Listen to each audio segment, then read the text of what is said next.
नमस्कार।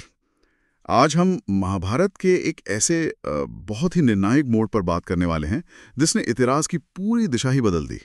मेरा मतलब है द्यूत क्रीड़ा, चौसर का वो खेल और उसके विनाशकारी परिणाम। हाँ नमस्कार।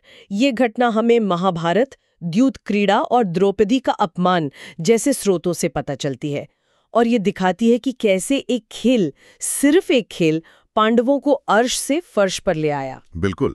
और ये सिर्फ एक खेल की कहानी नहीं लगती है ना? नहीं, बिल्कुल नहीं।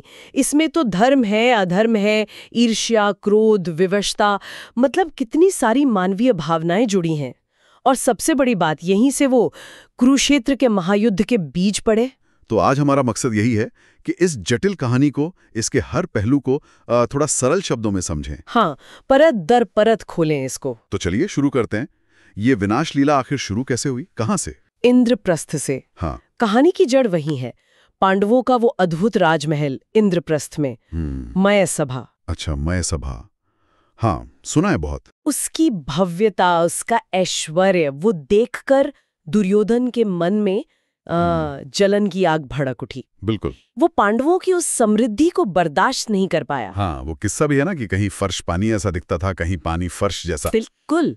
और दुर्योधन वहां भ्रमित होकर गिरा भी, और कहते हैं द्रौपदी के हंसने से उसका अपमान और बढ़ गया। ओहो, तो ये ईर्ष्या और अपमान दोनों मिल गए। और इसी जलती हुई आग में घी डाला दुर्योधन के मामा शकुनी ने। शकुनी, हाँ, पासों का खेल और शकुनी, ये तो जैसे एक साथ ही आते हैं दिमाग में। बिल्कुल।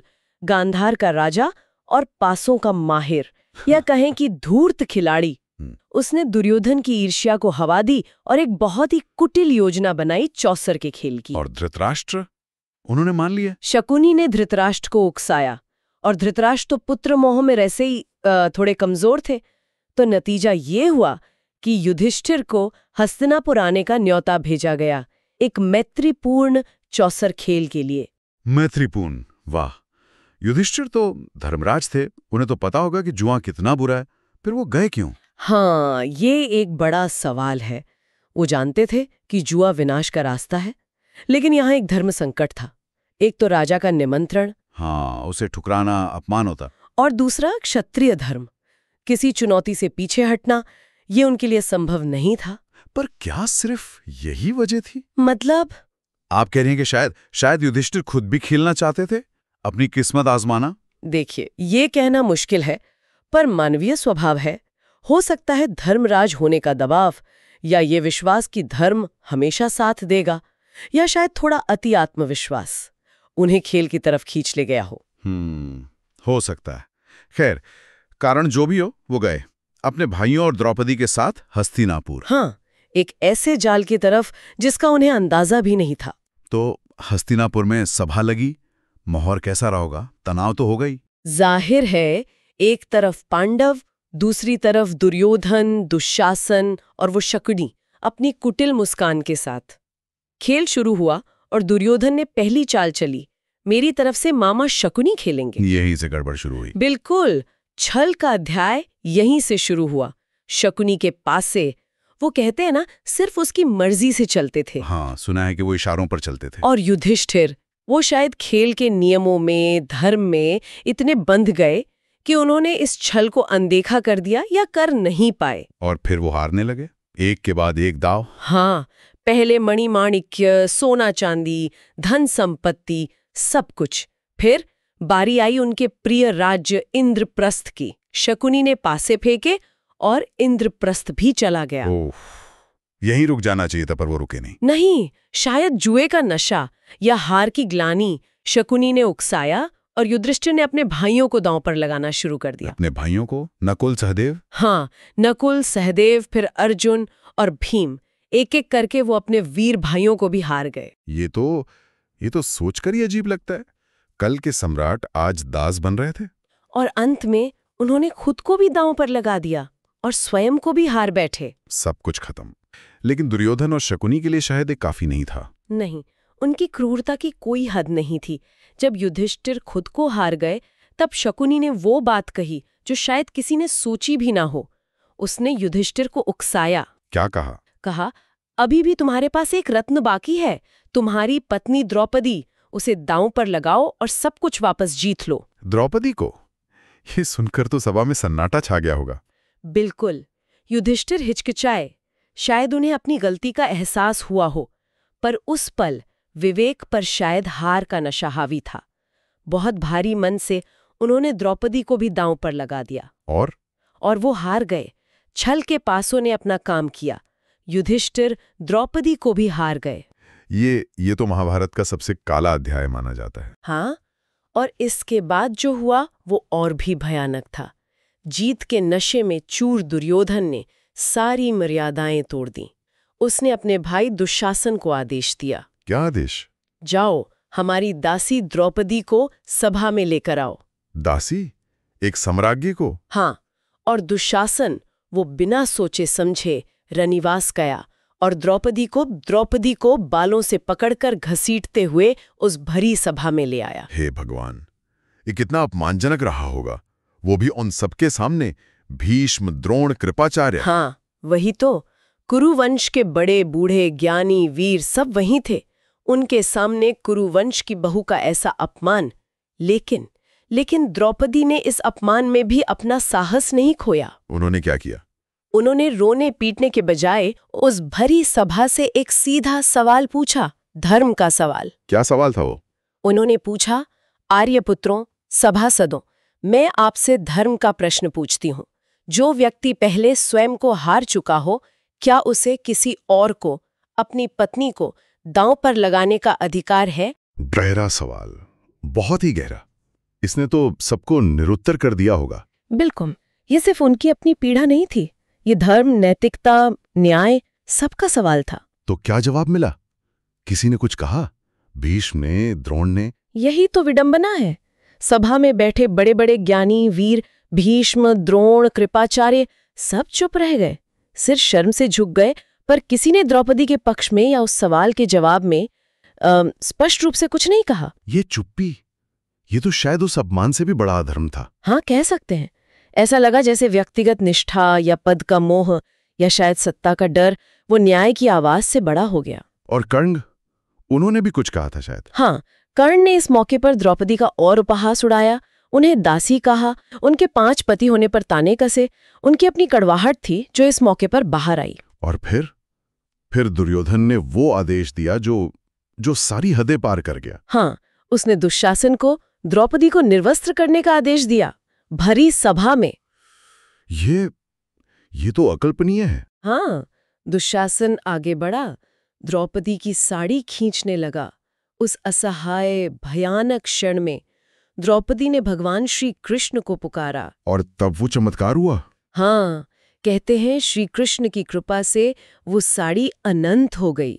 दुशासन खींचता रहा, साड़ी का ढेर लग गया, पर द्रौपदी का तन ढका ही रहा। उनकी लाज बच गई। आस्था की शक्ति। बिल्कुल, और ईश्वरीय सहायता का प्रतीक। लेकिन क्या वाकई सब चुप थे? किसी ने विरोध नहीं किया? कोई आवाज नहीं उठी? नहीं, ऐसा भी नहीं है। कुछ आवाजें उठी थीं। विदुर, जो धृतराष्ट्र के भाई और मंत्री थे, उन्होंने खुलकर विरोध किया। उन्होंने चेताया कि ये अन्याय कुरुवंश का नाश कर देगा। अच्छा, विदुर ने आवाज उठाई? हाँ, और उनके अलावा दुर्योधन के भाइयों में से ही एक विकर्ण, उसने भी साहस दिखाया। उसने द्रौपदी के प्रश्न को सही ठहराया और कहा कि युधिष्ठिर द्रौपदी को दांव पर लगाने का अधिकार खो चुके थे। यानी अधर्म के बीच भी सत्य बोलने वाले थे। मगर उनकी आवाज शायद उतनी बुलंद नहीं थी। और पांडव, भीम, उनका क्या हाल था? वो तो चुप नहीं रहे होंगे। भीमसेन, उनका तो क्रोध जैसे फट पड़ा था। अपनी आंखों के सामने अपनी पत्नी का ऐसा अपमान वो कैसे सहते? उन्होंने उसी भरी सभा में वो भयानक प्रतिज्ञा ली जिसने भविष्य के युद्ध की नींव रखी। क्या प्रतिज्ञा थी वो? उन्होंने कसम खाई कि वो युद्ध में दुशासन की छाती चीरकर उसका रक्त पिएंगे और दुर्योधन की जांघें अपनी गदा से तोड़ देंगे। बाप रे, ये तो सिर्फ शब्द नहीं थे। नहीं, ये आने वाले नरसंहार की घोषणा थी, एक संकल्प था। इस प्रतिज्ञा ने और द्रौपदी के तेज ने शायद माहौल बदला होगा। हाँ, द्रौपदी के तर्क, भीम की प्रतिज्ञा, विदुर की चेतावनी, विकर्ण का विरोध, इन सब ने मिलकर सभा में एक अजीब सी बेचैनी पैदा कर दी। अशुभ संकेतों का डर, कुरुवंश के विनाश का डर, शायद द्रौपदी के सतीत्व का तेज, इन सब वजहों से अंततः धृतराष्ट्र ने हस्तक्षेप किया। अच्छा, तो धृतराष्ट्र ने क्या किया? उन्होंने द्रौपदी को शांत करने की कोशिश की और उन्हें वरदान मांगने को कहा। वरदान? हाँ, और यहाँ द्रौपदी की बुद्धिमत्ता और उनका स्वाभिमान देखिए। उन्होंने पहला वरदान मांगा, युधिष्ठिर की दास्ता से मुक्ति। धृतराष्ट्र ने कहा तथास्तु। और दूसरा वरदान मांगा, अपने बाकी चारों पतियों की उनके अस्त्र शस्त्रों सहित दास्ता से मुक्ति। धृतराष्ट्र ने वो भी मान लिया। फिर तीसरा वरदान भी मांगा होगा, हारा हुआ राज्य वापस? नहीं, जब धृतराष्ट्र ने तीसरा वरदान मांगने को कहा तो द्रौपदी ने मना कर दिया। उन्होंने कहा कि क्षत्राणी 2 ही वरदान मांग सकती है, इससे ज्यादा मांगना लोभ होगा। वाह, क्या संयम, क्या गरिमा! बिल्कुल। तो इस तरह पांडवों को उनकी स्वतंत्रता मिली, उनके शस्त्र मिले और उनका हारा हुआ राज्य भी वापस मिल गया।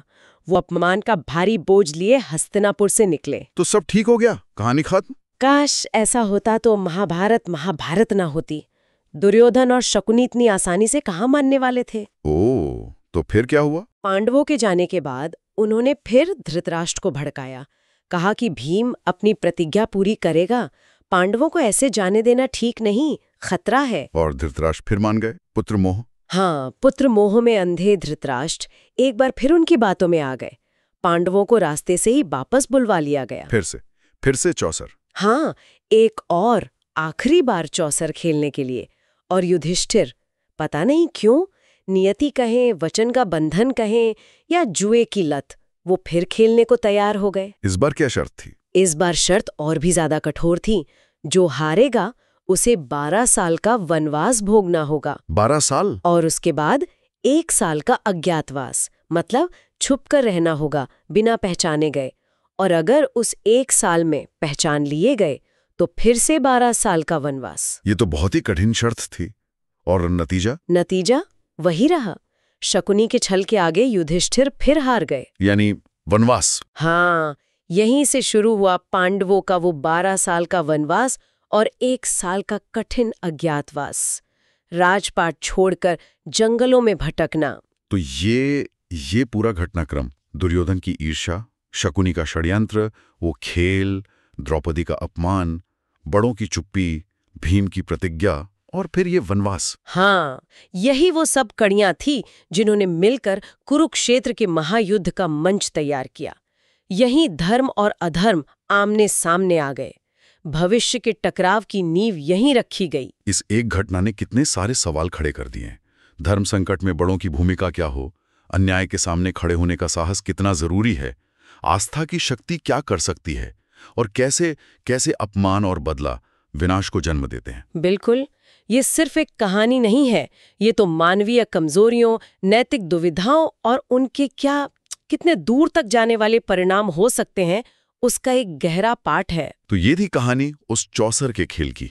एक खेल जो दोस्ती के नाम पर शुरू हुआ और रिश्तों को तबाह कर गया, धर्म को सवालों के घेरे में ले आया और एक साम्राज्य को युद्ध की आग में झोंक दिया। और ये हमें आज भी सोचने पर मजबूर करती है ना, कि जब हमारे सामने, हमारे समाज में अन्याय हो रहा हो, तो क्या जो लोग ज्ञानी हैं, शक्तिशाली हैं, जिम्मेदार हैं, क्या उनका चुप रहना सही है?